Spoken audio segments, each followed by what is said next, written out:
3 झूठ जो अक्सर इमरान खान के मुखालिफिन उनके खिलाफ बोलती हैं। आज हम उनके बारे में बात करेंगे। पहला झूठ जो इमरान खान के खिलाफ हम अक्सर सुनती आ रही हैं, वो ये है कि अक्सर आपने उनके मुखालिफिन को कहते हुए सुना होगा कि इमरान खान एक यहूदी एजेंट है।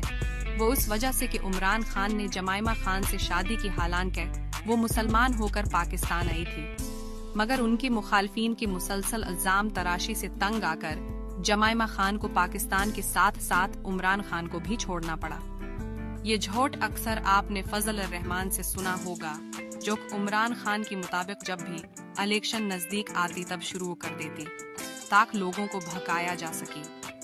इस तरह की इल्जाम तराशी उनको उसी की धाई में नवाज शरीफ की बीवी की कहते हुए सुना जाता था, जो कि आज उनकी सियासी इत्तेहादी है।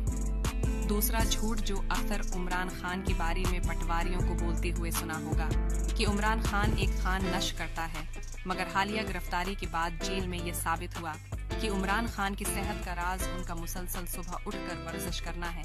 तीसरा झूठ जो अक्सर सुनने को आता है वो यही कि इमरान खान जादू पर यकीन रखते हैं, मगर हालिया मालूमात से पता चला है कि इमरान खान रोजाना कुरान मजीद की तलावत करते हैं, तो वो फिर जादू पर यकीन कैसे रख सकते हैं।